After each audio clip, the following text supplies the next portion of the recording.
Priya. Yeah. Yeah, thank you.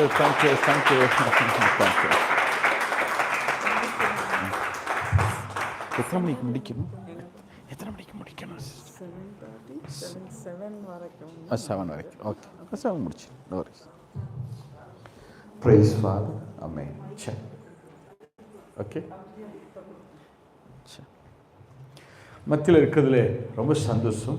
இந்த மாலை வேளையிலும் கூட அப்பாவை ஆராதிக்கவும், அப்பாவுடைய வார்த்தைகளை கேட்கவும், அப்பாவுடைய சமூகத்தில் அமர்ந்து அவரை தொழுது கொள்ள வந்திருக்கீங்க. உங்கள் டயர்ட் பார்க்காம ஹாலிடேயாக இருந்தாலும் தூர இடங்களில் ட்ராவல் பண்ணி வந்திருக்கீங்க. நான் கர்த்தருடைய நாமத்தில் சொல்கிறேன், அப்பா உங்களை நிறைவாய் ஆசீர்வதிப்பாராக. உங்கள் காத்திருப்புகளெல்லாம் அவர் முடிவுக்கு கொண்டு வருவாராக. உங்கள் வெயிட்டிங் சீசன் எல்லாவற்றையும் அவர் முடிவுக்கு கொண்டு வருவாராக. எத்தனை பேர் ஆமென் சொல்ல முடியும்?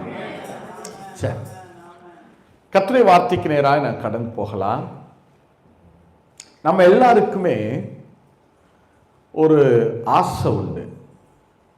ஊழியமாக இருக்கட்டும், பிஸ்னஸாக இருக்கட்டும், வேலையாக இருக்கட்டும், என்னவா இருந்தாலும் நமக்கு ஒரு ஆசை. என்ன? ஒரு abundant blessing. ஊழியத்தில் ஆத்துமாக்கள் எனக்கு நிறைய வேணும், விருப்பம் இருக்கா?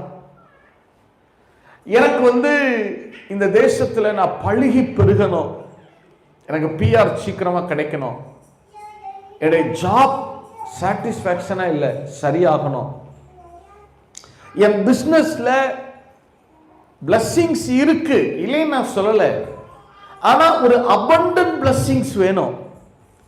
அதுக்கு நான் என்ன செய்யறது? இல்ல ஒரு கேள்வி இருக்கு, நான் என்ன செய்யட்டும்? இல்ல நான் சபைக்குள்ள வந்திருக்கிறேன், ஆண்டவரை தொழுது கொள்கிறேன், என்னால இயன்ற மட்டும் ஊழியம் செய்கிறேன், பரிசுத்தமா வாழ்கிறேன், ஆனா நான் கேட்கிற அந்த abundant blessing எனக்கு இன்னும் வரல. அது வரும்னு விசுவாசிக்கிறேன், கர்த்தர் செய்வார், வாக்குத்தத்தங்கள் தந்திருக்கிறார். ஆனா அதை சுதந்திரிப்பதற்கு நான் என்ன செய்வது? அதான் இப்ப நம்ம டீல் பண்ண போறோம். சரியா? சரி. ஆண்டவர் இஸ்ரவேல் ஜனங்கள், அதாவது பாபிலோன் சிறையிருப்புல இருந்தாங்க இல்லையா, பாபிலோன் கேப்டிவிட்டியில இருந்து திரும்பி வந்த இஸ்ரவேல் ஜனங்களுக்கு ஆண்டவர் 2 மடங்கு ஆசீர்வாதத்தை கொடுத்தார். சொல்லுங்க, எத்தனை மடங்கு ஆசீர்வாதம்? 2 மடங்கு. Very good, very good. Zechariah புஸ்தகம் 2ஆம் அதிகாரம் 5:10 இல்ல, சாரி, சகரியா புஸ்தகம் 9ஆம் அதிகாரம் 12வது வசனம். Zechariah chapter 9 verse 12. நம்பிக்கையுடைய சிறைகளே, அரணுக்கு திரும்புங்கள், இரட்டிப்பான நன்மையை தருவேன். அப்ப பாபிலோன் சிறையிருப்புல இருந்து வெளியில வந்த அந்த ஜனங்களுக்கு எத்தனை மடங்கு ஆசீர்வாதம்னா 2 மடங்கு ஆசீர்வாதம். சொல்லுங்க, பாபிலோன் சிறையிருப்புல இருந்து வந்தவங்களுக்கு எத்தனை மடங்கு ஆசீர்வாதம்? Very good, very good. சரி, அடுத்து பென்யமீனுக்கு ஆண்டவர் 5 மடங்கு ஆசீர்வாதம் கொடுத்தார். 5-fold blessing, 5 மடங்கு. இல்ல, ஆதியாகம புஸ்தகம் 43ஆம் அதிகாரம் 34வது வசனம். Genesis chapter 43 verse 34. ஆதியா 43:34. அவன் தனக்கு முன் வைக்கப்பட்டிருந்த யோசேப்பு தனக்கு முன் வைக்கப்பட்டிருந்த போஜனத்தில் அவர்களுக்கு பங்கிட்டு அனுப்பினான். அவர்கள் எல்லாருடைய பங்குகளை பார்க்கிலும் பென்யமீனுடைய பங்கு 5 மடங்கு அதிகமாக இருந்தது. இப்ப சொல்லுங்க, பென்யமீனுக்கு ஆண்டவர் எத்தனை மடங்கு ஆசீர்வாதங்களை கொடுத்தாரா? 5 மடங்கு ஆசீர்வாதம். சரியா? சரி, அடுத்து தானியேலுக்கு கர்த்தர் 10 மடங்கு ஆசீர்வாதத்தை கொடுத்தார் இல்லையா? தானியேலுக்கு எத்தனை மடங்கு ஆசீர்வாதம்? 10 மடங்கு. தானியேல் புஸ்தகம் 3ஆம் அதிகாரம் 1:10 இல்ல 19:20. சாரி, தானியேல் புஸ்தகம் 1ஆம் அதிகாரம் 19-20 வசனங்கள். Daniel chapter 1 verses 19 and 20. ராஜா அவர்களோட பேசினார். அவர்கள் எல்லாருக்குள்ளும் தானியேல், அனனியா, மிஷாவேல், அசரியா என்பவர்களைப் போல வேறொருவரும் காணப்படவில்லை. ஆகையால் இவர்கள் ராஜ சமூகத்தில் நின்றார்கள். அவங்க வால்யூம் கொஞ்சம் குறைச்சிக்கலாம், விசில் இருந்தா குறைச்சிக்கலாம். ஆகையால் இவர்கள் ராஜ சமூகத்தில் நின்றார்கள். ஞானத்துக்கும் புத்திக்கும் அடுத்த எந்த விஷயத்தில் ராஜா அவர்களை கேட்டு விசாரித்தானோ அதிலே தன் ராஜ்யம் எங்கும் உள்ள. அவங்க வால்யூம் குறையணும், என்னுடைய இது குறையுதுன்னு நினைக்கிறேன். அவங்களுடைய குறைச்சிருக்கு, விசில் இருக்கு. வாசியம் பார்க்கலாம். அதிலே தன் ராஜ்யம் எங்கும் உள்ள சகல சாஸ்திரிகளிலும் ஜோசியரிலும் அவர்களை 10 மடங்கு சமர்த்தராக கண்டார். எத்தனை மடங்கு? என்னுடைய இது சேர்ந்து குறையும். என்னுடைய இது பழைய மாதிரி வச்சிடலாமா? 10 மடங்கு சமர்த்தராக கண்டாராம். சொல்லுங்க, எத்தனை மடங்கு ஆசீர்வாதம்?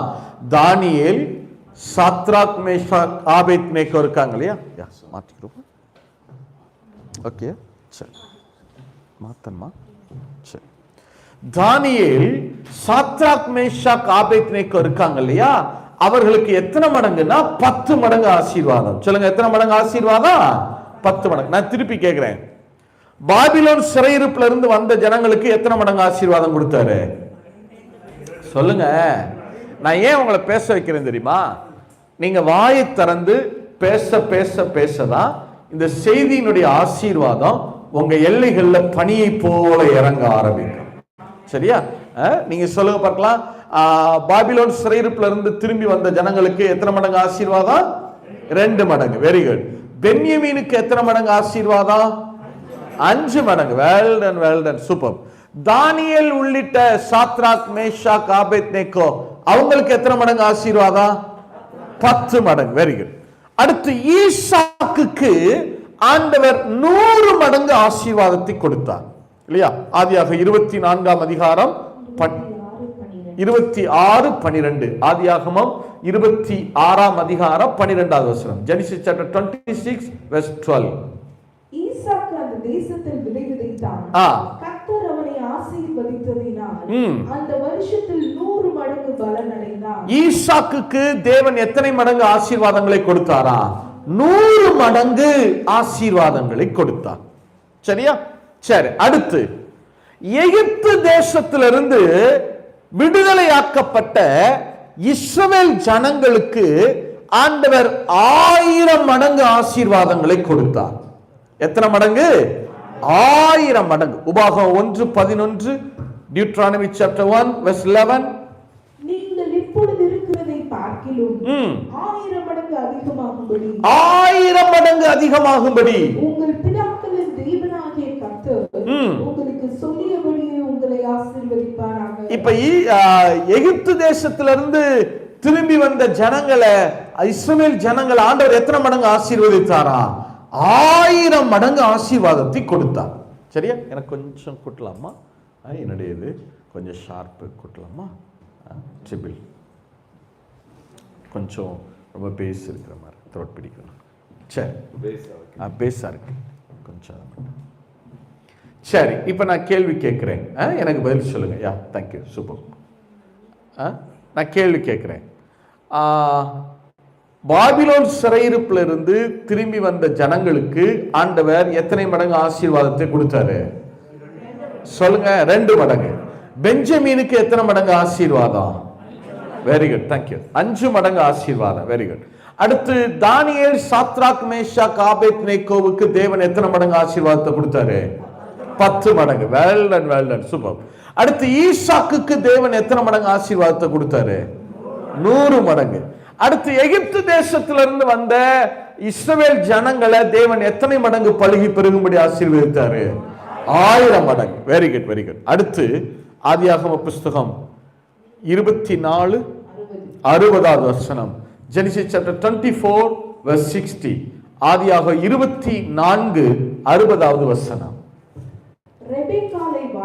ரெபெக்காளை வாழ்த்தி எங்கள் சகோதரியே நீ கோடாகோடியாய் பெருகுவாயாக. ரெபெக்காளுடைய ஆசீர்வாதம் கோடாகோடியாய் பெருகுகிற ஆசீர்வாதம். சொல்லுங்க, ரெபெக்காளுடைய ஆசீர்வாதம் எப்படி? கோடாகோடியாய், மில்லியன்ஸ் ஆஃப் மில்லியன்ஸ். இல்ல, கேஜேவி பைபிள் இருக்கும் thousands of millions. இல்ல, தமிழ்ல ரொம்ப நல்லா இருக்கு, கோடாகோடியாய் பெருகுகிற ஆசீர்வாதம்.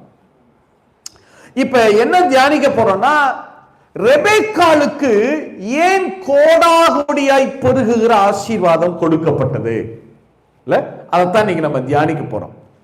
கோடாகோடியாய் பெருகுவதற்கு ரெபெக்காள் என்ன செஞ்சாங்க?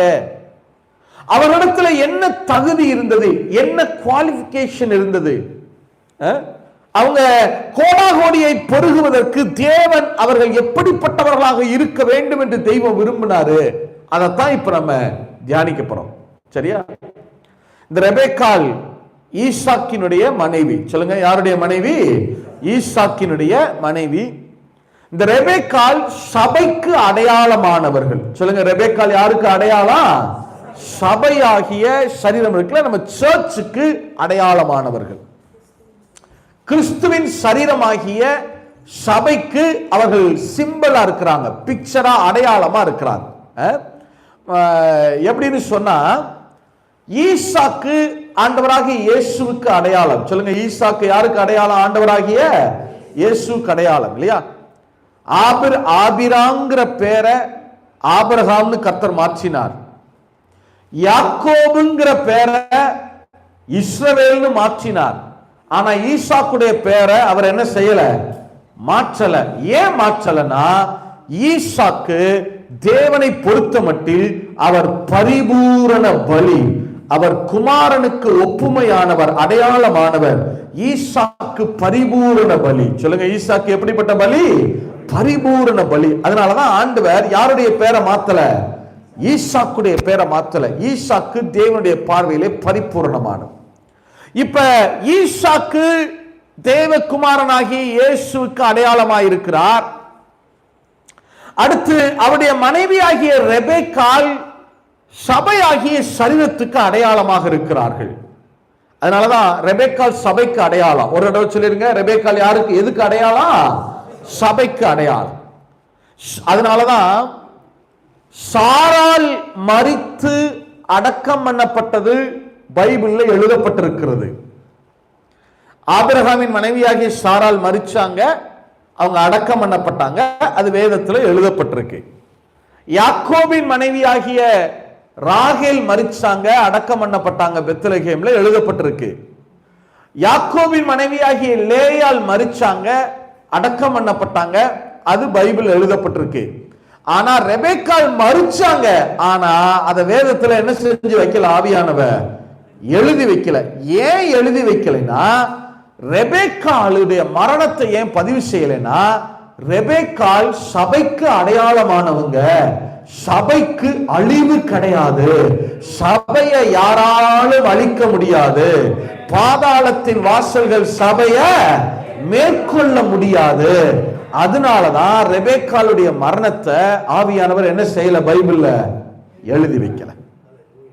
அவங்க மரிச்சது உண்மைதான், ஆனா என்ன செஞ்சு வைக்கல? எழுதி வைக்கல. சரியா? சரி, இப்ப நீங்க எனக்கு சொல்லிடுங்க, ரெபெக்காள் எதுக்கு அடையாளமா இருக்கிறாங்க? சபைக்கு. இப்ப பாபிலோன் சிறையிருப்புல இருந்து திரும்பி வந்த ஜனங்கள் 2 மடங்கு ஆசீர்வதிக்கப்படணும்னு விரும்பின தேவன், பெஞ்சமின் 5 மடங்கு ஆசீர்வதிக்கப்படணும்னு விரும்பின கர்த்தர், தானியேல், சாத்ராக், மேஷாக், ஆபேத்நேகோவை 10 மடங்கு ஆசீர்வதித்த கர்த்தர், ஈசாக்க 100 மடங்கு ஆசீர்வதித்த கர்த்தர், இஸ்ரவேல் ஜனங்களை 1000 மடங்கு ஆசீர்வதித்தாரு. ஆனா சபைக்கு அடையாளமா இருந்த ரெபெக்காள கர்த்தர் கோடாகோடியாய் பெருகும்படிக்கு ஆசீர்வதித்தார். அப்ப என்ன அர்த்தம்னா, ஆண்டவருடைய பார்வையில சபை எப்படி பெருகணும்னா, சபையில் இருக்கிற விசுவாசிகள் எப்படிப்பட்டவர்களா இருக்கணும்னா, அவர்களுடைய ஆசீர்வாதம் கட்டுக்கு அளவுக்கு உட்பட்டதல்ல, எண்ணிக்கைக்கு உட்பட்டதல்ல. உங்களுடைய, என்னுடைய, நம்முடைய ஆசீர்வாதம் கோடாகோடியாய் பெருகுகிற ஆசீர்வாதம். எத்தனை பேர் ஆமென் சொல்ல முடியும்? அப்ப சபையும் சரி, சபையில இருக்கிறவர்களும் சரி, எப்படி பெருகணும்னு தேவன் விரும்புகிறாரு? சத்தமா சொல்லுங்க. ரெபெக்காளுடைய கணவர் ஈசாக்குக்கே 100 மடங்கு தான் கொடுத்தாரு. ஆனா ரெபெக்காளுக்கு சொல்லும் போது அந்த வாழ்த்துதல் சொல்லப்படுகிறது, நீ கோடாகோடியாய் பெருகுவாயா. அதுவும் யாரு? ஒரு ஒரு ஒரு புறஜாதியான் லாபானுடைய வாயிலிருந்து அந்த தீர்க்க தரிசனத்தை வெளியே கொண்டு வர்றாரு பாருங்க. ஒரு பிரதான ஆசாரியனுடைய கர்த்தரையே ஏற்றுக்கொள்ளினாலும் சிலுவையிலேயே அறைய ஒப்பு கொடுத்தானாலும் காய்பா பிரதான ஆசாரியனா இருந்தா அவன் வாயிலிருந்து அந்த தீர்க்க தரிசனத்தை கொண்டு வர்ற மாதிரி இங்க லாபானுடைய வாயிலிருந்து அந்த ப்ராபசியை வெளியே கொண்டு வர்றாரு. ரெபெக்காள் கோடாகோடியாய் பெருகுவாளாக. இல்ல, ரெபெக்காள் எப்படி பெருகணுமா? அப்ப நீங்க ஒன்றை நல்லா நினைவுல வச்சுக்கணும். ஆண்டவர் நம்மை பார்க்கிற பார்வை எப்படின்னா, நம்ம கோடாகோடியாய் பெருகணும். நிறைய பேரு செழிப்பே தவறுன்னு நினைக்கிறாங்க. செழிப்பு தவறல்ல, பிராஸ்பரா இருக்கிறது தப்பு இல்லை. ஆனா நீங்க பிராஸ்பரா இருக்கிறது யாருக்கு பயன்படணும்னா தேவனுடைய ராஜ்யத்தின் வளர்ச்சிக்கு அது பயன்படுத்தப்படணும். எத்தனை பேர் ஆமென் சொல்ல முடியும்? நம்முடைய நீங்க கோடாகோடியாய் ஆசீர்வதிக்கப்படணும். ஆனா அந்த ஆசீர்வாதம் யார் எதனுடைய வளர்ச்சிக்கு இருக்கணும்? நம்ம பிள்ளை குட்டிகளுக்கு சேர்த்து வச்சுட்டு போறதுக்காக இல்ல, 4 தலைமுறை சொத்து சேர்த்து வச்சுட்டு போயிடணும் பிரதர், அதுக்கு கிடையாது.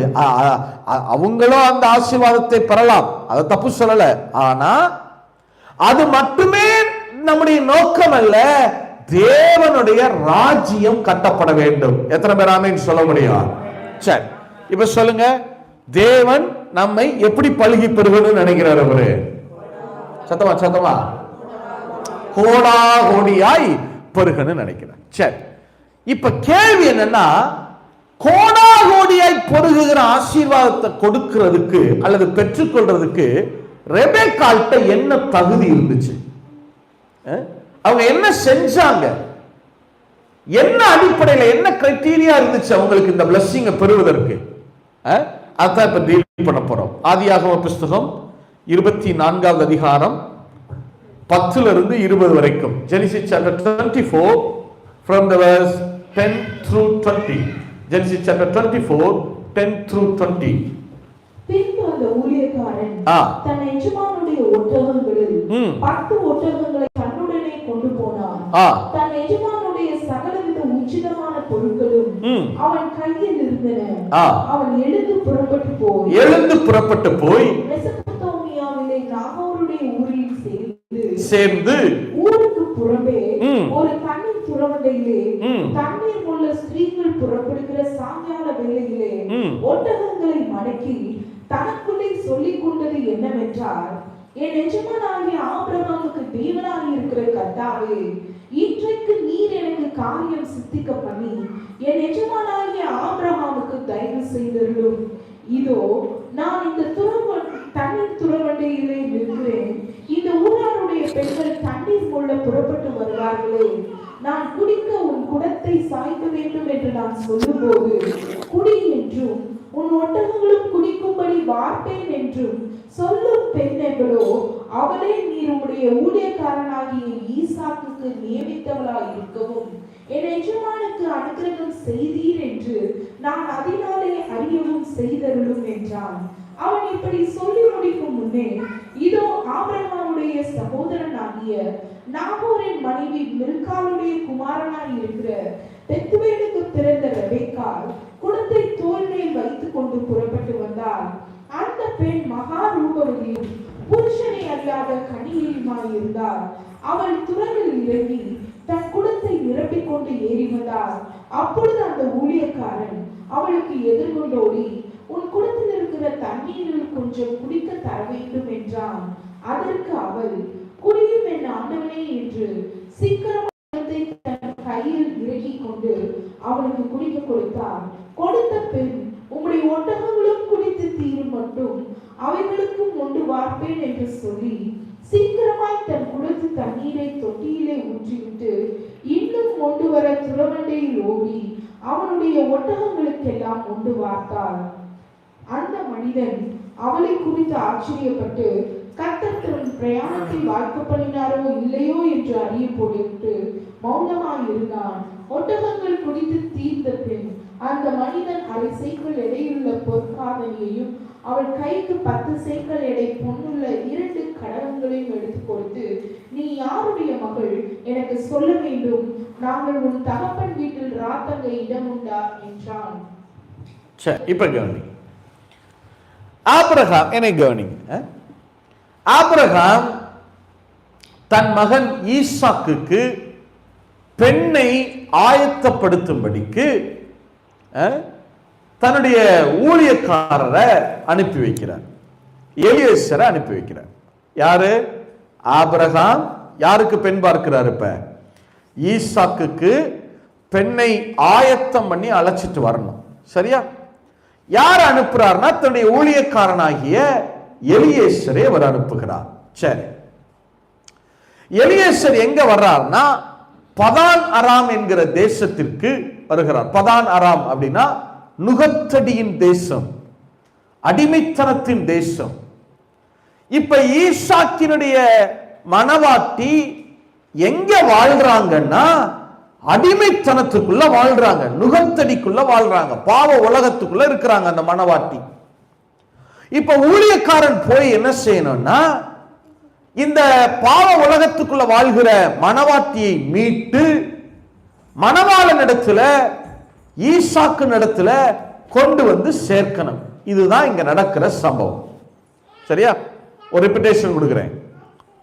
ஆபிரகாம் வயது முதிர்ந்த பிதாவா இருக்கிறாரு. தன் குமாரன் ஈசாக்குக்கு மனவாட்டியை ஆயத்தப்படுத்த விரும்புகிறார். தன்னுடைய வேலைக்காரன் எலியேசரை அனுப்புறாரு. எலியேசர் போய் என்ன செய்யறார்னா பாவ உலகத்துக்குள்ள வாழ்ந்து கொண்டிருக்கிற அடிமைத்தனத்துக்குள்ள, ஸ்லேவரிக்குள்ள, ஒரு யோக், ஒரு நுகத்தடிக்குள்ள இருக்கிற அந்த மனவாட்டியை மீட்டு எங்க கொண்டு வர்றாரு? மணவாளன் கொண்டு வந்து சேர்க்கிறார். இதுதான் இங்க நடக்கிற சம்பவம். சரி, இப்ப கவனிங்க. ஆபிரகாம் எலியேசரை கூப்பிட்டு சொல்றார், எலியேசர், என் மகனுக்கு நீ போய், என் குமாரனுக்கு நீ போய் மனவாட்டி ஆயத்தப்படுத்திட்டு வா அப்படின்னு சொல்லிட்டார். எலியேசர் என்ன செய்யறார்னா ஆபிரகாமுடைய ஒட்டகங்கள்ல 10 ஒட்டகங்களை எடுத்துக்கொண்டு போனாராம். சொல்லுங்க, ஏதோ எடுத்துக்கொண்டு போனாரா? 10 ஒட்டகங்களை எடுத்துக்கொண்டு போகிறார். ஒட்டகம் யார அடையாளப்படுத்துதுன்னா பரிசுத்த ஆவியானவரை குறிக்கும். சொல்லுங்க, ஒட்டகம் யார அடையாளப்படுத்துகிறது? பரிசுத்த ஆவியானவரை குறிக்கும். பைபிள்ல ஆவியானவருக்கு நிறைய சிம்பிள்ஸ் உண்டு இல்ல? புறா பரிசுத்த ஆவியானவர், அப்புறம் எண்ணெய் பரிசுத்த ஆவியானவர், வேற நீங்க சொல்லுங்க, எதெல்லாம் அடையாளம்? ஆவியானவருக்கு எதெல்லாம் அடையாளம்? தண்ணீர், வெரி குட். தண்ணீர் பரிசுத்த ஆவியானவருக்கு அடையாளம். அப்புறம் ஊற்று ஆவியானவருக்கு அடையாளம். மேகம், தேங்க்யூ, அடையாளம். அப்புறம் வேற விரல், வெரி குட். தேவனுடைய விரல், ஃபிங்கர் ஆஃப் தி லார்ட், அது பரிசுத்த ஆவியானவர். அப்புறம் நீங்க சொல்லுங்க, கர்த்தாவே அடியேனை காப்பாற்றுவீராக. அக்கினி, வெரி குட். அக்கினி பரிசுத்த ஆவியானவருக்கு அடையாளம். அப்புறம் காற்று, நீங்க பாடுவீங்கல்ல, பாட்டெல்லாம் பாடுவோமா இல்லையா? அக்கினி கண்டிப்பா பாடுவீங்கன்னு நினைக்கிறேன் இல்லையா? ஆவியானவருக்கு அடையாளம். இதெல்லாம் யாருக்கு அடையாளமாக இருக்கு? ஆவியானவருக்கு அடையாளம் இல்லையா? சரி, வெரி குட். ஒருவேளை திடீர்னு கேட்டதுனால நீங்க ஸ்டக் ஆயிருக்கலாம். Okay, thank you. இப்ப இதெல்லாம் ஆவியானவருக்கு அடையாளம் தானே. இத போல இந்த ஒட்டகங்கிறதும் பைபிள்ல பரிசுத்த ஆவியானவருக்கு அடையாளம். சொல்லுங்க, ஒட்டகங்கிறதும் யாருக்கு அடையாளம்? பரிசுத்த ஆவியானவருக்கு அடையாளம். நீங்க ஹீப்ரு அல்பபெட்ல பாத்தீங்கன்னா சங்கீதம் 119 இருக்கு இல்லையா? 119 அதுல டாபிக் டைட்டில் போட்டிருப்பாங்கல்ல, அதுல பாத்தீங்கன்னா ஃபர்ஸ்ட் லெட்டர் அலஃப் அப்படின்னு இருக்கும். அலஃப் 1வது வசனத்துல அலஃப்னு இருக்கா, அது வந்து ஃபாதர் காட், ஃபாதர்னு எழுதிக்கிறீங்க. சங்கீதம் 119 1வது வசனத்துல பாத்தீங்கன்னா ஃபாதர் காட் அலஃப் அப்படின்னு இருக்கும். அடுத்து 9வது வசனத்துல பாத்தீங்கன்னா 9 தானே, 9க்கு மேல பாருங்க, 9வது வசனத்துல மேல பாத்தீங்கன்னா பேத் அப்படின்னு இருக்கும். அது சன். 1வது எழுத்து ஃபாதர், 2வது எழுத்து யாரு? சன். 3வது எத்தனாவது வசனம்? அதுல இருந்து 8 வசனம், 17வது வசனம் கிமல் இருக்கா, GIMEL கிமல் அப்படின்னு தமிழ் எழுதி இருக்கா. கிமல் வந்து ஆவியானவர். சொல்லுங்க, கிமல் வந்து யாரு? ஆவியானவர். இந்த கிமல தான் GIMEL கிமல தான் ஆங்கிலத்தில் கொஞ்சம் மருவி மாற்றி கேமல்னு சொல்றாங்க. அந்த ஹீப்ரு லெட்டர் நீங்க பெருசு பண்ணீங்கனால எப்படி இருக்கும்னா, ஒரு ஒட்டகம் அப்படி காலை அப்படி எடுத்து வச்சு நின்னா எப்படி இருக்கும், அதே மாதிரிதான் அந்த லெட்டர் எழுதுவாங்க. ஹீப்ரு பாஷையில் எழுதும்போது, அல்பாபெட்ல எழுதும்போது அதை என்ன செய்வாங்கன்னா, ஒரு ஒட்டகம் என்ன செய்யும், அப்படி காலை எடுத்து வச்சு நின்னா எப்படி இருக்கும், அத மாதிரிதான் அதை எழுதுவாங்க. இந்த 3வது எழுத்துங்கிறது ஒட்டகங்கிறது யாரை அடையாளப்படுத்துதுன்னா பரிசுத்த ஆவியானவரை. சத்தமா சொல்லுங்க, ஒட்டகம் யாரை அடையாளப்படுத்துகிறது? பரிசுத்த ஆவியானவர். சரியா? சரி, இப்ப உங்களுக்கு புரியும்படியா சொல்றேனே. ஆபிரகாம் தன் குமாரனுக்கு மனவாட்டியை ரெடி பண்றதுக்கு யார் அனுப்புறாரு? நீங்க சொல்லுங்க, யார் அனுப்புறாரு? Eliezer. Very good, very good, I appreciate, super. இப்ப அனுப்புறாரா? எலியேசர் அனுப்புறாரா? எலியேசர் எதனுடைய உதவியோட வர்றாரு? மனவாட்டியை தேடி எதனுடைய உதவியோட வர்றாரு? எது மேல ஏறி வர்றாரு? ஒட்டகம். Well done, well done. ஒட்டகம் யாரை அடையாளப்படுத்துதுன்னு பார்த்தோம். யாருக்கு சிம்பல், யாருக்கு யாரை பிக்சரைஸ் பண்ணுது? அப்ப அந்த ஊழியக்காரன் மனவாட்டி ஆயத்தப்படுத்துறதுக்கு யாருடைய துணையோட வர்றாருன்னா ஆவியானவருடைய துணையோட வர்றாரு. அதான இன்னைக்கு நடந்திருக்கு. இப்ப அதான நடக்குது. பிதாவாகிய தேவன் அவருடைய குமாரன் இயேசுவுக்கு, மணவாளனுக்கு, மணவாட்டியாகிய சபையை ஆயத்தப்படுத்துறதுக்கு ஊழியர்களாகிய எங்களை என்ன செஞ்சிருக்கிறாரு? அனுப்பி இருக்கிறாரு. யாருடைய துணையோட இதை செய்யணும்? யாரு துணையாளர்? யாரு நமக்கு ஹெல்ப்பர்? யாரு? Very good, very good. பரிசுத்த ஆவியானவருடைய துணையோட இதை செய்யணும். சரியா? சரி, உங்க பிள்ளைங்களை கொஞ்சம் முடிஞ்சுமான கஷ்டம்தான், கூடுமான மட்டும் கொஞ்சம் சேர்த்து பண்ணலாம். சரி, இப்ப கவனிங்க. எலியேசர் மனவாட்டி ஆயத்தப்படுத்துறதுக்காக கிளம்புறார். எத்தனை ஒட்டகங்களை எடுத்துட்டு வர்றாருன்னா, ஆபிரகாமுடைய ஒட்டகங்கள் 10 ஒட்டகத்தை எடுக்கிறார். சொல்லுங்க, எத்தனை ஒட்டகத்தை எடுக்கிறாரு? சொல்லுங்க. அது யாருடைய ஒட்டகத்தை எடுக்கிறாரு? இப்ப கேள்வி என்னன்னா, ஏன் எலியேசர்ட்ட ஒட்டகமே கிடையாதா? இல்ல ஈசாக்குடைய ஒட்டகங்களை எடுத்திருக்கலாம்ல? ஏன் ஈசாக்கு ஒரு ஒட்டகம் கூட கொடுக்கலையா? ஒரு 5 ஒட்டகம் கூட ஆபிரகாம் கொடுக்கலையா? இவர் எதுக்கு, எலியேசர் எதுக்கு ஆபிரகாமுடைய ஒட்டகங்களை போய் தேடி போய் அதை போய் எதுக்கு எடுத்துட்டு வர்றாரு? ஆபிரகாமுடைய ஒட்டகத்துல போவோம், ஏன் ஒட்டகத்தை எடுக்க வேணாம்? ஈசாக்குடைய ஒட்டகத்தை எடுக்க வேணாம்?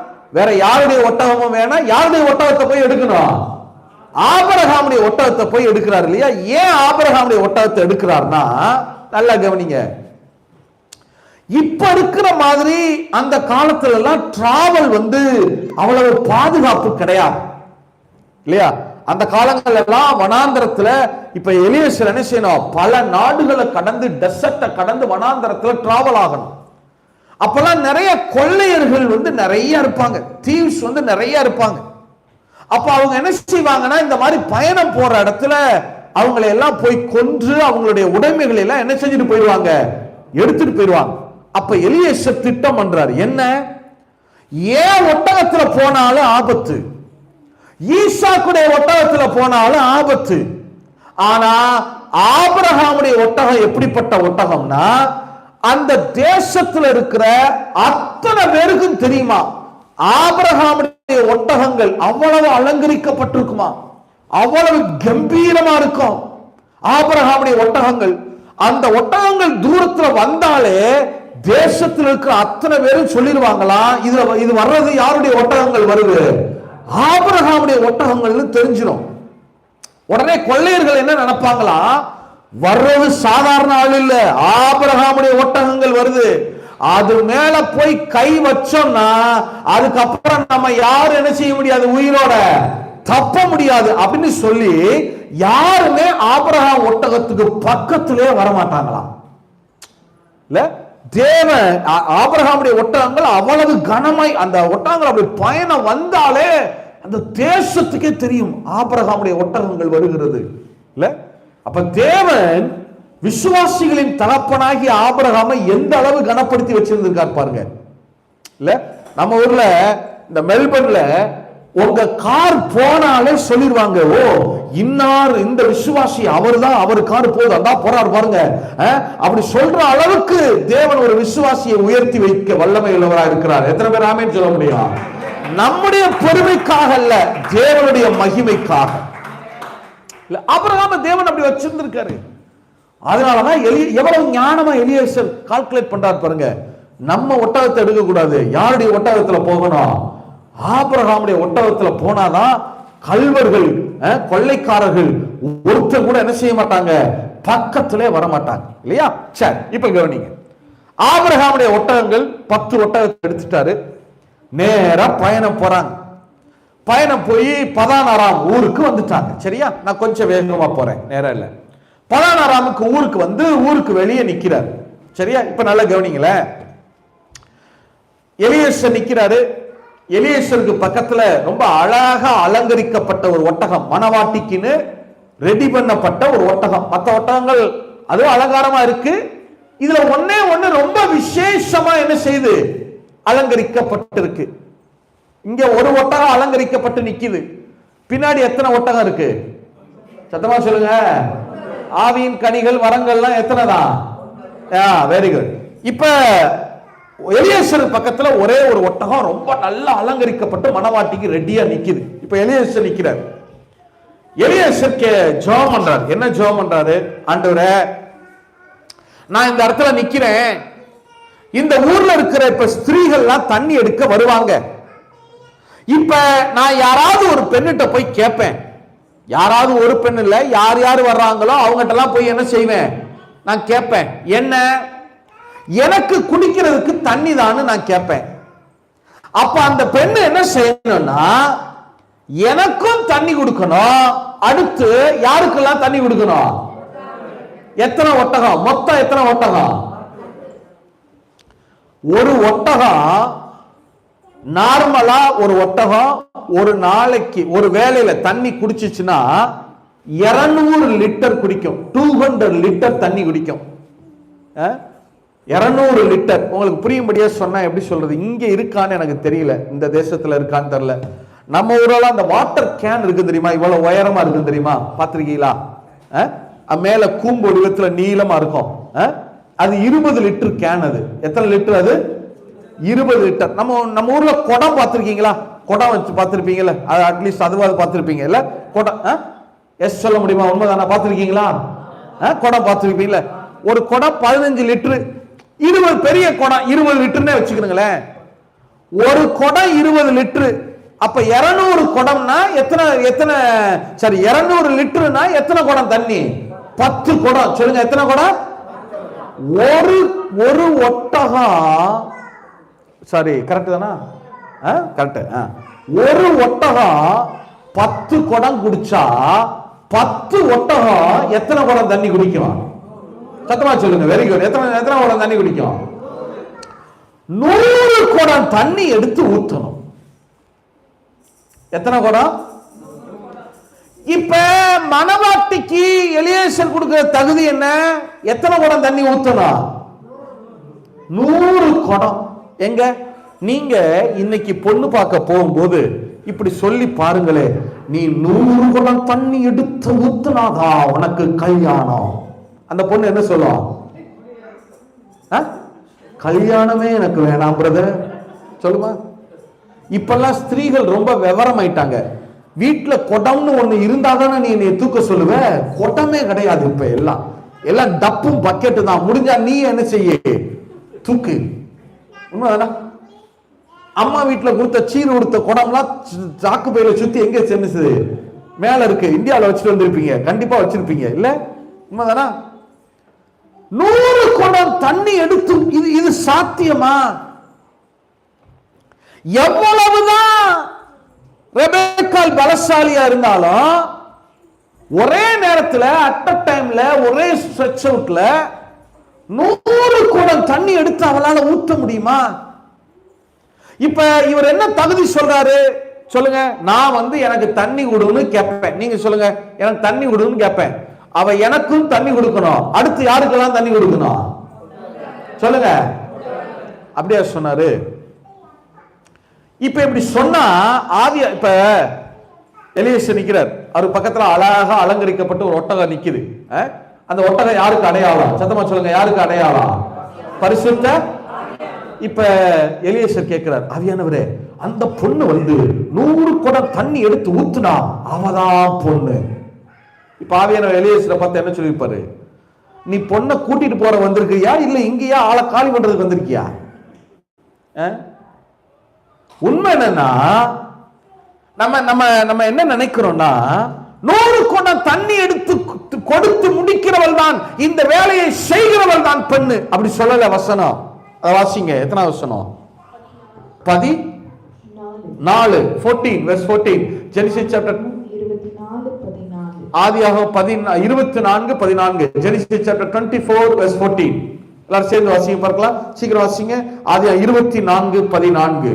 நான் குடிக்க உன் குடத்தை சாய்க்க வேண்டும் என்று நான் சொல்லும்போது, நான் குடிக்க உன் குடத்தை சாய்க்க வேண்டும் என்று நான் சொல்லும்போது, குடி என்றும் உன் ஒட்டகங்களும் குடிக்கும்படி வார்ப்பேன் என்றும் சொல்லும் பெண் எவளோ, செய்யும் பெண் எவளோன்னு சொல்லல, சொல்லும் பெண் எவளோ அவளே நீர் உம்முடைய ஊழியக்காரனாகிய ஈசாக்குக்கு நியமித்தவளாய் இருக்கவும் என் எஜமானுக்கு அனுக்கிரகம் செய்தீர் என்று நான் அதனாலே அறியவும் செய்தருளும் என்றார். அப்ப எலியேசரும் ஆவியானவரும் எதை பார்க்கிறாங்கன்னா, இந்த பெண்ணுடைய பேச்சு எப்படி இருக்கிறது?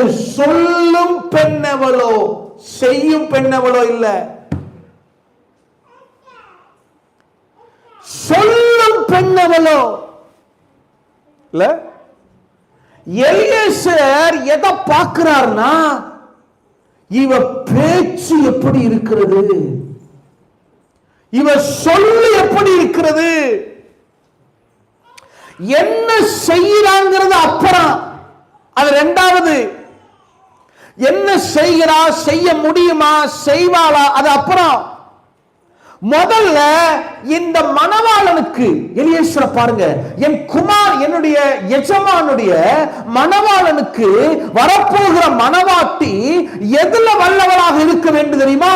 அவள் வாக்கிலே வல்லவளாக இருக்க வேண்டும். பேச்சு சரியா இருக்கணும் இல்ல. எலியேசர் நினைக்கல, என் எஜமான் ஈசாக்குக்கு கோடிக்கணக்கான சொத்துகள் இருக்கிறது, சோ இப்ப அதை மெயின்டைன் பண்றதுக்கு இவ ஆடிட்டரா இருக்கணும், நல்ல கணக்கு போடுற மைண்ட். நோ, இல்ல என்னுடைய எஜமானுக்கு நிறைய வேலைக்காரங்க இருக்கிறாங்க, அவங்களை எல்லாம் இவ மெயின்டைன் பண்ணத்தக்க அளவுக்கு ஒரு ஆளுமை திறன் இருக்கணும், அத்தன்டிகேட்டா இருக்கணும். இல்ல, என்னுடைய எஜமானுக்கு நிறைய சொத்து இருக்கு, இவ காலையில எழுந்தா நைட்டு வரைக்கும் மாடு மாதிரி உழைக்கணும், பலசாலியா இருக்கணும். இல்ல, அழகா இருக்கணும், சௌந்தரியவதி, அப்படியா பார்த்தாங்க? பணக்கார பொண்ணா பார்த்துருவோம், அப்படியா பார்த்தாங்க? இல்ல, என் ஆவியானவர் என்ன பார்க்கிறார்னா, மணவாளனுக்கு வரப்போகிற மணவாட்டி சொல்லி வல்லவளாக இருக்க வேண்டும். ஏன்? சொல்லு சரியா இருந்தா செயலும் சரியா இருக்கும். எத்தனை பேர் ஆமீன் சொல்ல முடியும்? எத்தனை பேர் ஆமீன் சொல்ல முடியும்? அப்ப அதனாலதான் எலியேசர் திரும்பவும் கேட்கிறார். திரும்பவும் சொல்லும்போது, ரெபெக்காளுடைய வாய்ப்பிறப்பு எப்படி இருக்கிறது கேட்போம்.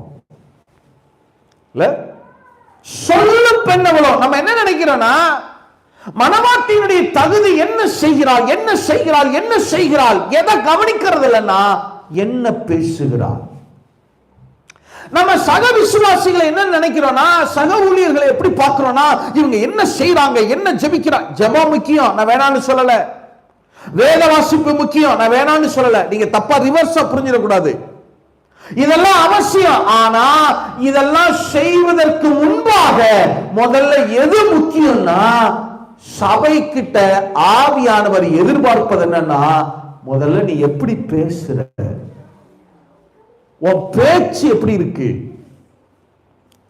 ஆண்டவர் சபையாகிய சரீரத்துல ஒவ்வொரு விசுவாசியின் இடத்திலும் அவர் எதிர்பார்க்கிற முதல் குவாலிபிகேஷன் என்ன தெரியுமா? சொற்கள் எப்படிப்பட்டதாக இருக்கிறது.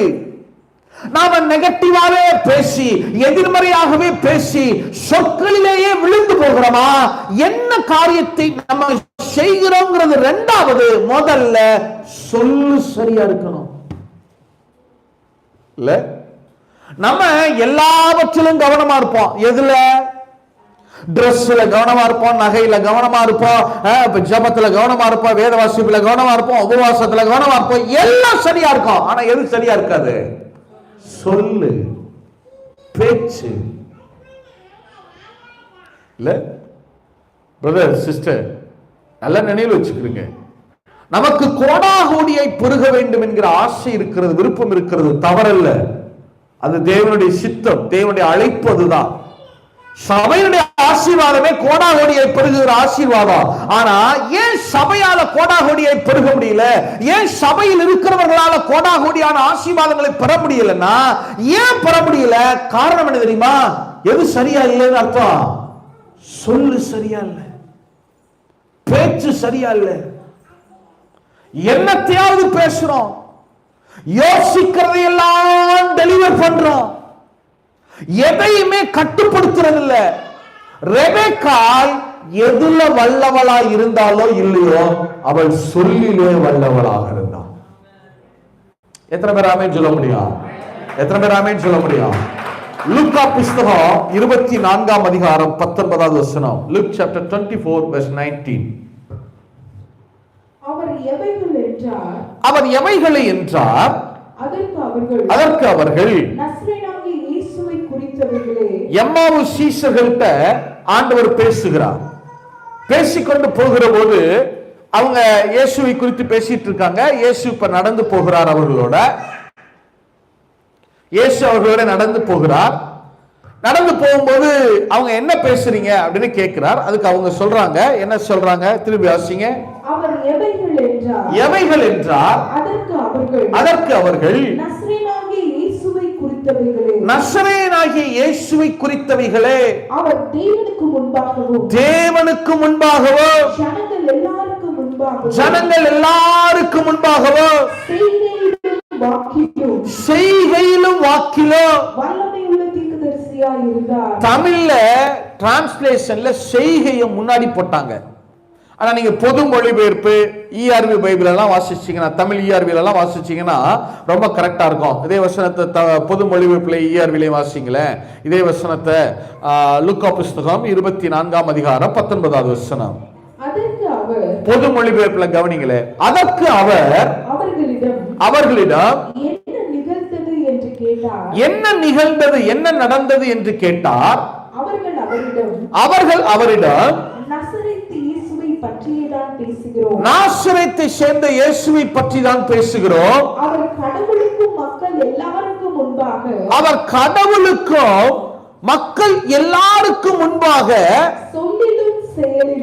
சொல்லிலும் செயலிலும் வல்ல இறைவாக்கினராக திகழ்ந்தார். முதல்ல எது?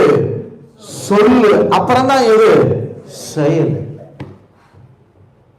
பிரதர், செயல் சரியா இருக்கணுமா? இருக்கணும். எப்ப சரியா இருக்கும்? சொல்லு சரியா இருந்தா தான் செயல் சரியா இருக்கும்.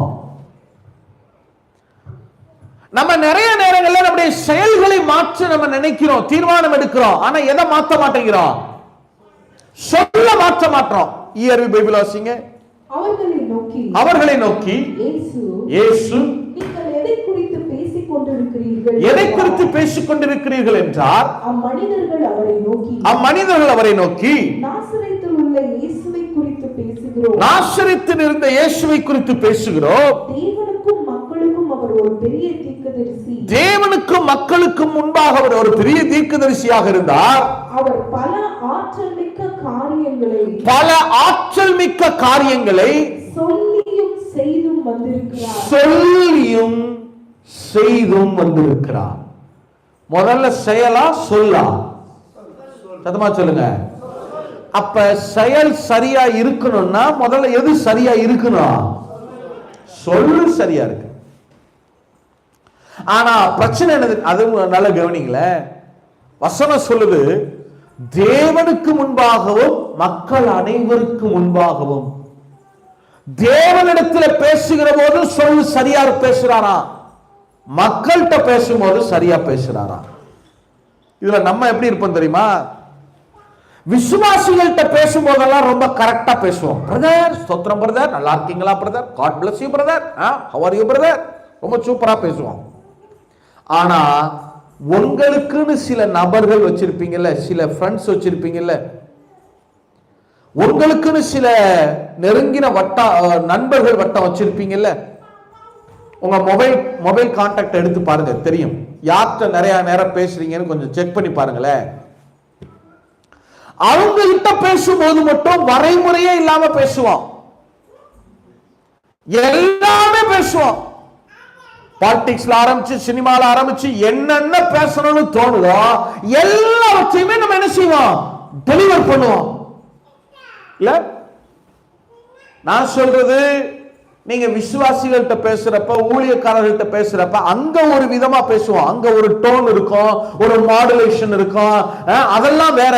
ஆனா நமக்குன்னு சில நபர்கள் இருக்கிறப்ப அவர்கள்ட்ட பேசுகிற போது இந்த எல்லா வரைமுறைகளையும் தாண்டிடுவோம், எல்லா பார்டரை தாண்டி பேசுவோம். நம்ம என்ன சொல்றோம்? எனக்கு வந்து ஃப்ரீயா பேசுறேன் பிரதர், மனம் விட்டு பேசுறேன் பிரதர், ஸ்ட்ரெஸ் எல்லாம் இல்லாம பேசுறேன் பிரதர். அங்கதான் டேஞ்சரே இருக்கு பிரதர், அங்கதான் பிரச்சனையே இருக்கு பிரதர். நிறைய விசுவாசிகள் செயல்ல நிறைய கவனம் செலுத்துறாங்க, நல்லது. நிறைய ஜெபிக்கிறோம், நல்லது, ஜெபிங்க. நிறைய அந்நிய பாஷையில ஜெபிங்க, என்கரேஜ், எம்பசைஸ். டங்ஸ்ல நிறைய ஜெபம் பண்ணுங்க, வேதத்தை நிறைய வாசிங்க, தியானம் பண்ணுங்க. நான் இதெல்லாம் வேணான்னு சொல்லல. ஆனா இதையெல்லாம் செஞ்சிட்டு பேச்சு சரியா இல்ல, நெகட்டிவாவே பேசுவேன், எதிர்மறையாகவே பேசுவேன், நான் நினைக்கிறதையெல்லாம் பேசுவேன், நான் ஜெபிக்கிறதுக்கும் வேதத்தை வாசிக்கிறதுக்கும் எதிர்மறையான காரியங்களையே பேசுவேன், இதெல்லாம் பேசுவேன் அப்படின்னு சொன்னா அதுல எந்த அர்த்தமும் கிடையாது.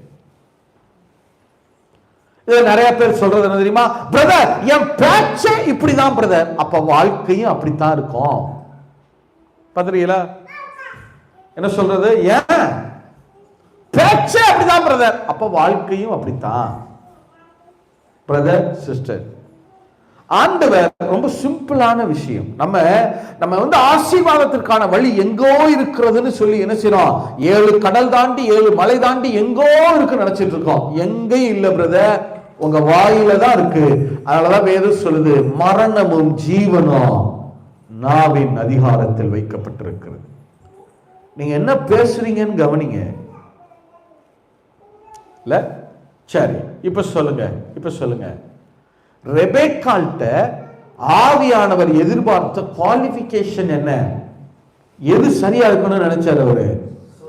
சத்தமா சொல்லுங்க. இப்ப ஆவியானவர் நீங்க என்ன செய்றீங்கன்னு 2வது தான் கவனிப்பாரு, முதல்ல எதை கவனிப்பாரு? சத்தமா சொல்லுங்க. ஏன்னா அவருக்கு நல்லா தெரியும், சொல்லு சரியாயிட்டா எது சரியாக ஆரம்பிச்சிடும்?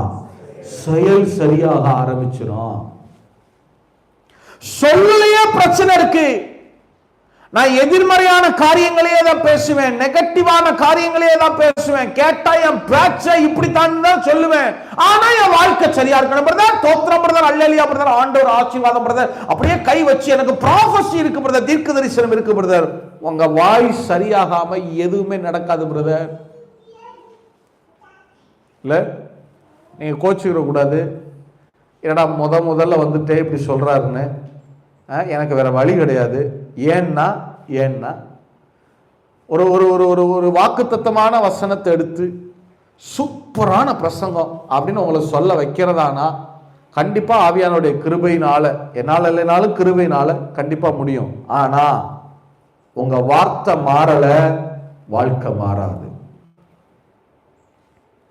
நான் மறைக்கிறீங்க, வார்த்தை மாறல, எது மாறாது?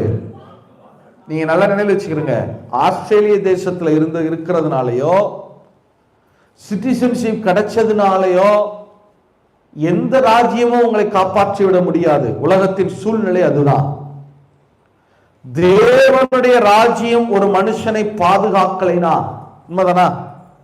யாராலும் எவராலும் என்ன செய்ய முடியாது, அந்த மனுஷனை காப்பாற்ற முடியாது. இல்ல, கர்த்தர் காவாராகில் பட்டணத்தை காக்கிறவனுடைய காவல் விருதா. இல்ல, எனக்கு இந்த அந்த ஆஸ்திரேலிய கவர்மெண்ட் எல்லாம் சப்போர்ட் பண்ணிராது. இந்த ஆஸ்திரேலியன் கவர்மெண்ட் எல்லாத்தையும் செஞ்சிராது. சிட்டிசன்ஷிப்பே உங்களை முழுமையாய் வாழ வச்சிராது.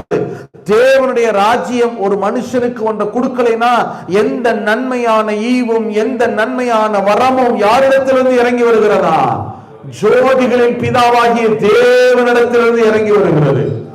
அவர் அருளாவிட்டால் ஒரு அதிகாரமும் ஒரு மனுஷனுக்கும் கொடுக்கப்படாது. எத்தனை பேர் ஆமீன் சொல்ல முடியும்? நம்ம நினைச்சிட கூடாது இந்த தேசத்துல ஏதாவது இருந்தா எல்லாம் போயிடும். இல்ல, தேவனுடைய ராஜ்யம் ஒரு மனுஷனை செக்யூர் பண்ணலைன்னா யாராலும் காப்பாற்ற முடியாது. உண்மைதானா?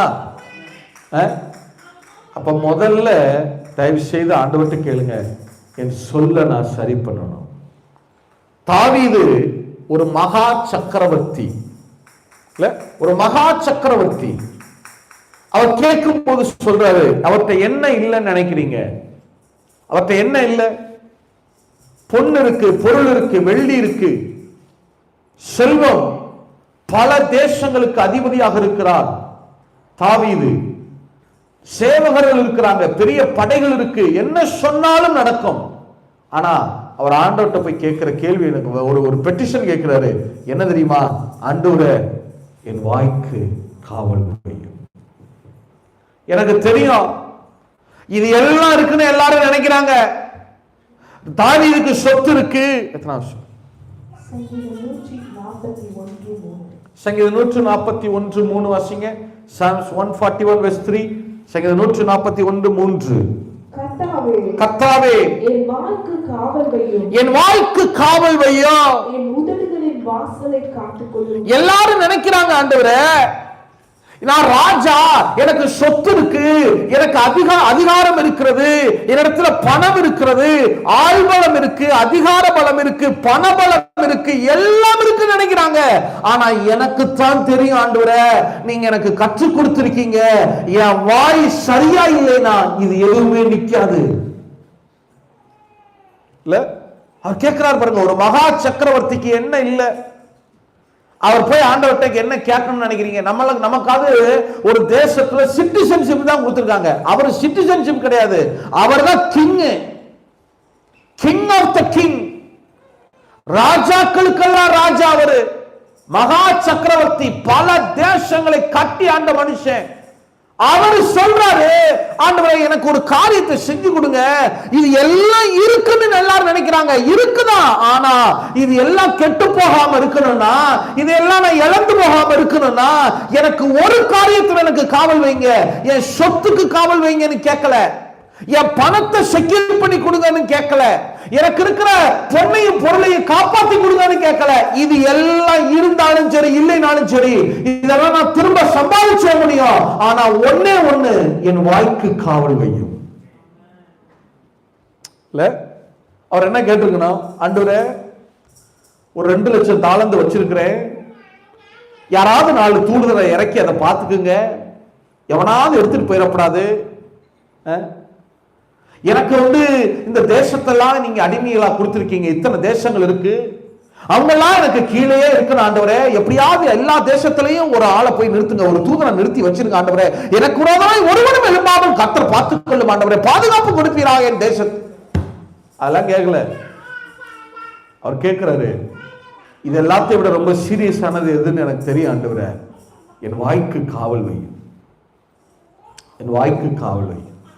தயவுசெய்து சொல்றேன் பிரதர், சொல்றேன் சிஸ்டர், இன்னைக்கு ஆண்டவர்கிட்ட கேளுங்க, ஒவ்வொரு நாளும் காலையில எழுந்த உடனே கேளுங்க, என் ஆண்டவரே இந்த நாள்ல நான் சரியானதை பேசணும். நான் என்ன செய்யணும்? உமக்கு பிரியமான வார்த்தைகளை மட்டும்தான் நான் பேசணும். எத்தனை பேர் ஆமீன் சொல்ல முடியும்? எத்தனை பேர் ஆமீன் சொல்ல முடியும்? முதல்ல உங்களுடைய சரீரத்துக்கு காவல் இருக்கோ இல்லையோ, உங்களுடைய காருக்கு, வீட்டுக்கு, அது எதுக்கெல்லாம் காவல், அதெல்லாம் காவல் தருவார், இல்லைன்னு சொல்லல. சந்தோஷம், நல்லது, அதெல்லாம் வேண்டாம் நான் சொல்லல. ஆனா அதெல்லாம் கேட்கறதுக்கு முன்னாடி முதல்ல என்ன கேட்கணும்? எதுக்கு காவல் வையும்? என் வாய்க்கு காவல் வைங்க. இல்ல, எபேசியர் புஸ்தகம் 3ஆம் அதிகாரமா 4ஆம் அதிகாரம், சரி வாசிங்க. எத்தனை வசனம்? அது 24 18 இருந்து, அது 24 18 இருந்து வாசிங்களே. அதற்கு அவள் இப்ப எலியேசர் கேட்கிறாரு ரெபெக்காள்கிட்ட, என்ன கேட்கிறாரு? எனக்கு தண்ணி கொடுங்க, எனக்கு தண்ணி கொடு அப்படின்னு கேட்கிறாரு. இப்ப வந்து ரெபெக்காள் என்ன சொல்லலாம்? எலியேசரை பார்த்து என்ன கேட்கலாம்? யார் நீ? என்கிட்ட வந்து நீ தண்ணி கேட்கிற? அரபு நாடுகளுடைய அந்த ஆதி காலத்துல அந்த கிழக்கத்திய நாடுகளுடைய மரபு என்னன்னா, ஒரு இளம் பெண்ணு, திருமணமாகாத பெண்ணு, ஒரு புற மனுஷன்ட்ட என்னவே செய்யக்கூடாது, பேசவே கூடாது. இன்னைக்கு நீங்க இஸ்லாமியர்கள் எல்லாம் கல்யாணம் பாருங்க, கல்யாணம் வர வரைக்கும் அந்த பொண்ணு முகத்தை என்னதான் பண்ணி வச்சிருப்பாங்க? மூடி வச்சிருப்பாங்க. கல்யாணம் முடிஞ்சவன், நம்மளுமே அப்படித்தானே செய்யறாங்க. திருமணம் முடிஞ்சவன தான் எதை எடுத்து விடுறாங்க? அந்த வெயில எடுத்து விடுறாங்க. உண்மைதானா? அப்ப அவ வந்து பேசவே கூடாது. இப்ப வந்து இவ என்ன செய்யலாம்? ரெபெக்காள் கேட்கலாமா இல்லையா? என்ன, யார் நீ? நீ எப்படி என்னட்ட வந்து தண்ணி கேட்கலாம்? ஒண்ணு கிடையாது, பேசாம போ. சொல்றதா இருந்தா சொல்லலாம், அது நியாயம். யாரும் ரெபெக்காளை குற்றம் சாட்ட முடியாது, அது நியாயம்.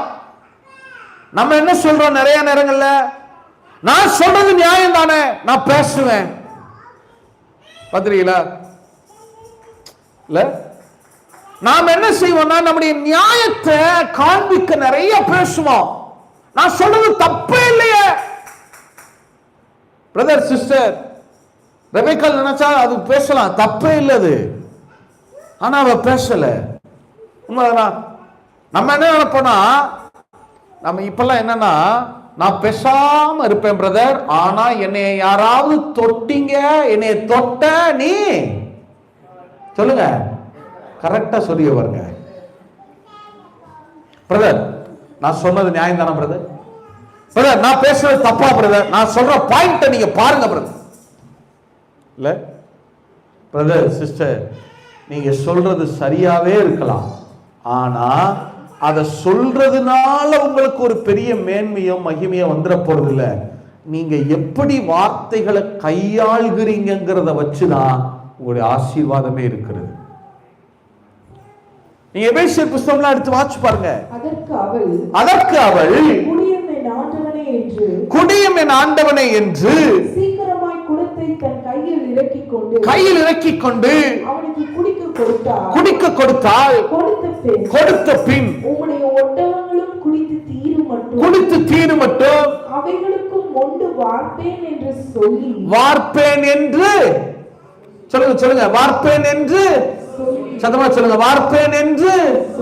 நான் கேட்கிறேன், 100 குடம் தண்ணி எடுத்து ஊத்துறதுக்கு இவளுக்கு எப்படி பலன் வந்தது? 100 குடம் தண்ணி எடுத்து ஊத்துனால, 10 ஒட்டகத்துக்கு தண்ணி கொடுத்தால, அந்த பலன், அந்த ஸ்ட்ரென்த் வந்து எப்படி வந்துச்சு? எப்படி வந்துச்சு தெரியுமா? உங்க சொல்லு சரியா இருந்தா அந்த செயலை செய்து முடிக்கவும் பலன் தருகிறவராக இருக்கிறாரு. எத்தனை பேர் ஆமென் சொல்ல முடியும்? ஒரு காரியத்தை குறித்த நம்முடைய சொல்லு சரியாயிட்டா அந்த செயலை செய்யவும் அவர் பலன் தருவாரு. இல்ல, அதை செய்ய முடியுமா முடியாதா அதெல்லாம் யோசிக்கல. இல்ல, இப்ப அவ என்ன யோசிச்சிருக்கணும்? இந்த பாரு, உனக்கு தண்ணி கேட்கறதே பெருசு இல்ல, இதுல ஒட்டகத்துக்கு வேற தண்ணியா? ஏன் இவ்வளவு பெரிய ஆள் தானே நீனு, வேலைக்காரங்களா இருக்கிறாங்கல்ல, இறங்கி ஊத்தியா? சொல்றதா இருந்தா சொல்லலாம், நியாயம், அது நியாயம். ஆனா அவர் சொல்லல. இல்ல, உம்முடைய ஒட்டகங்களுக்கும் குடித்து தீரும்படி வார்ப்பேன் என்று சொன்னா பாருங்க, அந்த சொல்லுல இருந்துதான் பலன் உருவாக ஆரம்பிக்கிறது. எத்தனை பேர் ஆமீன் சொல்ல முடியும்? எத்தனை பேர் ஆமீன் சொல்ல முடியும்? இப்ப சொல்லுங்க, சபையாகிய நம்மிடத்துல ஆவியானவர் என்ன எதிர்பார்க்கிறார்னா, செயல் இருக்கணும். நான் இல்லைன்னு சொல்லல, அதுக்காக நீங்க எதையுமே செய்யாதீங்க அப்படின்னு சொல்ல வரல. செயல் இருக்கணும், செயல் வரணும், நன்மைதான். நற்கிரியைகளை செய்வதற்கே தேவன் நம்ம என்ன பண்ணி இருக்கிறாரா? சிருஷ்டித்திருக்கிறார், படைத்திருக்கிறார், தெரிந்து கொண்டிருக்கிறார். ஆனா அந்த செயல் வரணும்னா முதல்ல எது சரியா இருக்கணும்? சொல்லு சரியா இருக்கணும்.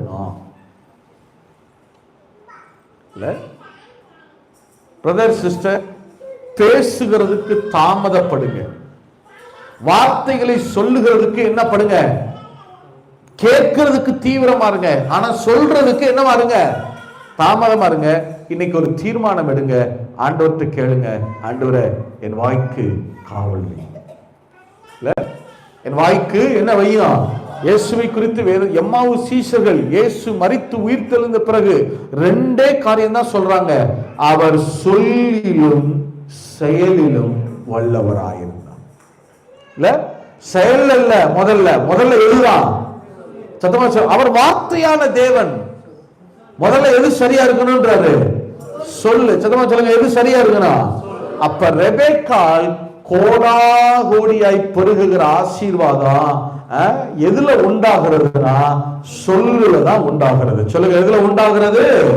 அதான் வேதம் சொல்லுது, நீதிமானுடைய வாய் என்ன ஊற்று? ஜீவ ஊற்று. நீதிமானுடைய வாய் ஜீவ ஊற்று. இல்ல, உங்க வாயில இருந்து வர்ற வார்த்தைகள் சரியாயிட்டா வாழ்க்கை சரியாக ஆரம்பிச்சிடும். அதே நேரம் உங்க வாயில இருக்கிற வார்த்தைகள் தவறானவையா இருந்தா, எந்த ஒரு தேசத்துல, ஆஸ்திரேலியா இல்ல, அமெரிக்கா இல்ல, இதை விட பெரிய ஒரு லக்ஸூரியஸ் தேசத்துல வச்சிருந்தாலும் வாழ்க்கை கேள்விக்குறிதான்.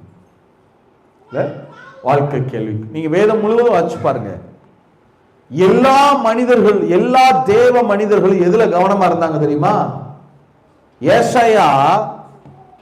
ஏசாயாவை ஆண்டவர் செலக்ட் பண்றாரு. எதுக்கு? ஏசாயா தீர்க்க தரிசனத்தை எழுதணும், புஸ்தகத்தை எழுதணும். ஏசாயா புஸ்தகத்துல எத்தனை அதிகாரம்? 66 அதிகாரங்கள். சொல்லுங்க, எத்தனை அதிகாரம்? எஸ், ஹோல் பைபிள்ல எத்தனை புஸ்தகம் இருக்கு தெரியுமா? ஹோல் பைபிள்ல, இந்த முழு பைபிள்லயும் பழைய ஏற்பாடு புதிய ஏற்பாடு சேர்த்து எத்தனை புஸ்தகங்கள் இருக்கு? 66 புஸ்தகம் இருக்கா? 66 புஸ்தகங்களுக்கும் நிகராக 66 அதிகாரங்களை ஏசாயா எழுதுறார். ஏசாயா 1வது அதிகாரம் ஆதியாகமத்தினுடைய சுருக்கம். ஏசாயா 2வது அதிகாரம் யாத்திராகம புஸ்தகத்தினுடைய சுருக்கம். ஏசாயா 3ஆம் அதிகாரம் லேவியராகமத்தினுடைய சுருக்கம். ஏசாயால இருக்கிற 66 அதிகாரங்களும் 66 புஸ்தகங்களின் சுருக்கமா இருக்கு. அதனாலதான் ஏசாயா புஸ்தகத்தை மினியேச்சர் பைபிள்னு சொல்லுவோம். ஏசாயால முதல் 39 அதிகாரங்கள் எல்லாம் பனிஷ்மெண்டா இருக்கும். பழைய ஏற்பாடு, அடி குத்து வெட்டு விரட்டு துரத்து, பனிஷ்மெண்ட், சாபம். அடுத்த 27 அதிகாரங்கள் எல்லாம் பிளஸ்ஸிங்கா இருக்கும். அது புதிய ஏற்பாடு, இயேசுவுடைய சிலுவை, மரணம், உயிர்த்தெழுதல், பாடுகள், ஆசீர்வாதம் எல்லாம் அடுத்த 27 அதிகாரங்கள் இருக்கும். ஒரு மினியேச்சர் பைபிளை எழுத வைக்கணும் ஏசாயாவை. அவன் சொல்றான், ஆண்டவரே இல்ல, நான் அசுத்த உதடுகள் உள்ளவன், நான் அசுத்த உதடுகள் உள்ள மனுஷன் மத்தியில வாழ்கிறேன், இந்த வேலைக்கு நான் ஆகாத ஆளு, நான் செய்யவே முடியாது சொல்றான். ஏசாயாவுக்கு கர்த்தர் எப்படி அந்த வேலையை கொடுத்தா தெரியுமா? என்ன சொன்னாரு? பலிபீடத்தினுடைய நெருப்பை எடுத்துக்கொண்டு வந்து எதை தொட்டாரா? ஏசாயாவினுடைய உதடுகளை நாவை தொட்டார். இல்ல, அப்ப அவருக்கு தெரிஞ்சிருக்கு என்ன, இவன் ஏசாயா சரியில்லாத ஆளுதான், குற்றம் இல்லாத ஆளுதான். இவன் வாழ்கிற அட்மாஸ்பியரே ஒரு சின்ஃபுல் அட்மாஸ்பியர் தான், ஒரு சின்ஃபுல் பிரசன்ஸ்ல தான் ஏசாயா இருக்கிறான். ஆனா இது எல்லாம் சரியாகணும்னா முதல்ல இவனுடைய சொல்லு சரியாகணும். சொல்லு சரியாகணும். இல்ல இவன் வார்த்தை சரியாயிட்டா வாழ்க்கை சரியாயிரும். பிரதர் சிஸ்டர், தேவன் வார்த்தையான தேவன் பிரதர். அவர் வார்த்தையாகவே இருக்கிறார் இல்லையா? வார்த்தை சரியா இருந்தாதான் வாழ்க்கை சரியாக இருக்கும். எத்தனை பேர் ஆமேன் சொல்ல முடியும்? எத்தனை பேர் ஆமேன் சொல்ல முடியும்? சொல்லமா இல்ல வாழ்க்கை சரி. வாழ்க்கை நிறைய பேர் என்ன நினைக்கிறாங்கன்னா, பிரதர் எனக்கு பிஆர்ல பிரச்சனை, சரீரத்துல பிரச்சனை, சரீரத்துல வியாதி, பிசினஸ்ல பிரச்சனை, அதுல பிரச்சனை, இதுல பிரச்சனை, எப்படியாயும் எல்லாம் சரியாகணும். ஒண்ணும் கிடையாது. வார்த்தையை சரி பண்ணுங்க, எல்லாம் சரியா. நான் சொல்லட்டுமா, பேச்ச குறைச்சாலே உங்க 99% பிரச்சனை ஆட்டோமேட்டிக்கா முடிஞ்சிடும். ஆமேன்னு சொல்றாரு பிரதர். நான் கண்டிப்பா ஜெபிச்சுக்கிறேன் பிரதர். உண்மைதானா? எதை குறைச்சாலே? உண்மையத்தான் சொல்றேன். பேச்ச குறைச்சாலே 99% பிரச்சனை முடிஞ்சிடும். ஒன்னு செய்யுங்க, ஒன்னு செய்யுங்க. இனி வருகிற நாட்கள்ல வாக்கு தத்தங்களை நிறைய எடுங்க, வசனங்களை நிறைய எடுங்க, அந்நிய பாஷையில நிறைய பேசுங்க. நீங்க வார்த்தைகளை பேச பேச பேச பேச பேச பேச ஆவியானவர் உங்க எல்லைகள் அசைவாட ஆரம்பிப்பார். உங்களுடைய வாழ்க்கை முழுவதையும் சரி செய்ய வல்லமையுள்ளவரா இருக்கிறார். எத்தனை பேர் ஆமென் சொல்ல முடியும்? நீங்க உட்கார்ந்து வாக்கு தத்தங்களை பேசுங்க, பிள்ளைகளை பேச சொல்லுங்க, அதை ரிப்பீட் பண்ண சொல்லுங்க. உங்க மனைவியை வாக்கு தத்தத்தை பேச சொல்லி நீங்களும் பிள்ளைகளும் ரிப்பீட் பண்ணுங்க. நீங்க உட்கார்ந்து வசனத்தை பேசுங்க இல்லையா? வார்த்தையில பேசுறதுல கவனமா இருங்க. ஜோக் அடிக்கிறேன், கேஷுவலா பேசுறேன். நிறைய நேரங்களில் நம்ம ஜோக் அடிக்கிற போதுதான் பார்டர் எல்லாம் தாண்டுவோம். பத்திரிக்கையில நான் அமெரிக்கா போயிருந்த போது கேஷுவலா ஒருத்தட்ட கேட்டேன், பிரதர் நீங்க வந்து இது அது என்ன சொல்லுவாங்க, கிரீன் கார்டுக்கு நீங்க பதிஞ்சு வச்சுட்டீங்களா? அவர் உடனே அது வந்துடும் பிரதர், ஒரு 125 வருஷம் ஆகும் பிரதர். அது வந்துடும் பிரதர். எத்தனை வருஷமா? கேட்கறதுக்கு ஜோக்கா இருக்கு, ஆனா அது அவருடைய வாழ்க்கையை அஃபெக்ட் பண்ணும். சொல்ல விளங்குது அவங்களுக்கு இல்ல? ஒரு தண்ணி கொட்டி கிடக்கு, ஈரமா இருக்கு, ஈரமான இடம், எப்படி நடப்பீங்க? வெட்டா இருக்கு, ஈரமா இருக்கு, அந்த இடத்துல நடக்கணும், எப்படி நடப்பீங்க? கவனமாவா? ஏன் கவனமா நடக்கிறீங்க? இல்லைன்னா என்ன செய்யும்? வலிக்கி விடும். சரி, வலிக்கி விட்டா என்ன நடக்கும்? அடிபடுமா? அப்ப ஈரமான இடத்துல எப்படி நடக்கணும்? கவனமா தானே. எங்க தலையிலிருந்து கால் வரைக்கும் சோதிச்சு பாருங்களேன். உங்க ஒரு பாடி பார்ட் மட்டும், ஒரு உறுப்பு மட்டும் எப்போதும் ஈரமாவே இருக்கும். எச்சில் சுரந்து தண்ணீர் சுரந்து ஈரமாவே இருக்கும். என்ன இடம்? நாக்கு தானா? ஈரமான இடத்துல எப்படி இருக்கணும்? ரொம்ப கவனமா இருக்கணும்னா. இல்லைன்னா என்ன ஆகும்? ஸ்லிப் ஆகுமா? ஸ்லிப் ஆனா கண்டிப்பா அடிவிடும். அப்புறமா டங்கு ஸ்லிப் ஆயிடுச்சு பிரதர் அப்படின்னு சொல்லப்படாது இல்ல? ஈரமான இடம். சாரி, என்னாகும் 14:2 வாசிங்களே. ஒன்ன மட்டும் சொல்லிட்டு முடிச்சிடறேன். என்னாகும் புஸ்தகம் 14:2 1-2. சரி வாசிங்க. Number chapter 14 verse 1 and 2. அப்பொழுது சபையார் எல்லாரும் கூக்குரலிட்டு புலம்பினார்கள். ஜனங்கள் அன்று ராம் முழுவதும் அழுது கொண்டிருந்தார்கள். இரவு முழுவதும் ஆல் நைட் பிரேயர் நடக்குது. புலம்பல்லையே என்ன பிரேயர் நடக்குது? ஆல் நைட் பிரேயர் நடக்குது. அடுத்து இஸ்ரவேல் புத்திரர் எல்லாரும் மோசேக்கும் ஆரோனுக்கும் விரோதமாக முறுமுறுத்தார்கள். சபையார் எல்லாரும் அவர்களை நோக்கி எகிப்து தேசத்திலே செத்து போனோமேயானால் நலமாயிருக்கும், இந்த வனாந்தரத்திலே நாங்கள் செத்தாலும் நலம். இஸ்ரவேலர்கள் ரொம்ப தங்கமான ஆட்கள். எது வரைக்கும் தெரியுமா? டென்ஷன் ஆகுற வரைக்கும். டென்ஷன் ஆயிட்டான்னு வச்சுக்கிறீங்களே, வார்த்தை எல்லாம் என்ன தெரியுமா வரும்? இந்த வனாந்தரத்திலே செத்தாலும் நலம். இறைச்சி இல்லையா? வனாந்தரத்திலே சாகிறதுக்கு எங்களை கூட்டிட்டு வந்து. தண்ணி இல்லையா? வனாந்தரத்திலே செத்தாலும் நலம். கசப்பா இருக்கா தண்ணி? வனாந்தரத்திலே சாகிறதுக்கு எங்களை அழைச்சிட்டு வந்து சொல்லிக்கிட்டே இருந்தான். வனாந்தரத்திலே செத்தாலும் நலம் நலம் நலம் நலம் நலம். ஆண்டவர் பார்த்தாரு. என்ன சொன்னார்? அதே அதிகாரம் 28வது வசனம். என்னாகும் 14:28. Number chapter 14 verse 28. நீ அவர்களோடு சொல்ல வேண்டியது என்னவென்றால் நீங்கள் என் செவிகள் கேட்க சொன்ன பிரகாரம் பிரகாரம் என் செவிகள் கேட்க சொன்ன பிரகாரம் உங்களுக்கு செய்வேன் என்பதை என் ஜீவனை கொண்டு சொல்லுகிறேன் என்று கர்த்தர் உரைக்கிறார். இந்த வனாந்தரத்தில் உங்கள் பிரேதங்கள் விழும். ஆண்டவர் சொன்னார் பாருங்க, யாரெல்லாம் இந்த வனாந்தரத்துல உட்கார்ந்துட்டு வனாந்தரத்துல செத்தாலும் நாளாம் சொன்னியோ, நீ சொன்னபடியே உனக்கு செய்வேன் என்பதை ஜீவனை கொண்டு சொல்லுகிறேன். இல்ல பிரதர், உங்க வார்த்தை ரொம்ப முக்கியம். வார்த்தை வல்லமை உள்ளது. சொல்லுங்க, என்ன உள்ளது? ஏன் நிறைய பேருடைய வாழ்க்கை மாற மாட்டேங்குது தெரியுமா? ஏன் இவ்வளவு ஜெர்மனி காரியங்கள் நடக்க மாட்டேங்குது தெரியுமா? எது சரியா இல்லைன்னு அர்த்தம். ஏன் பரிசுத்தமா வாழ முடியல தெரியுமா? ஏன் ஜெபிக்க முடியல தெரியுமா? ஏன் வேத வாசிக்க முடியல? ஏன் அந்நிய பாஷையில பேச முடியல தெரியுமா? எது சரியா இல்ல? சொல்லு சரியா இல்ல. நாம் தேவ சாயலாய் படைக்கப்பட்டிருக்கிறோம். அப்படின்னா என்ன?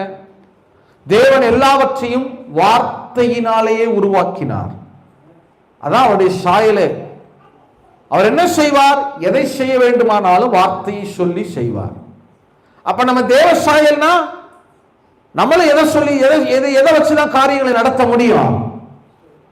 பேசுற வார்த்தைகளை வச்சுதான், சொல்ல வச்சுதான் காரியங்கள் நடத்த முடியும். அதுதான் தேவ சாயல். தேவ சாயல் முதல்ல எதுல வெளிப்படும்னா உங்க வார்த்தைகள்ல தான் வெளிப்படும். உங்க வார்த்தைகள்ல தான் வெளிப்படும். இல்ல நான் சொல்றேன், அவர் சொல்ல ஆகும், அவர் கட்டளையிட. அதே வசனம், அதே வார்த்தை வேதம் நமக்கு சொல்லுது, விசுவாசிக்கிறவனுக்கு எல்லாம் கூடும்.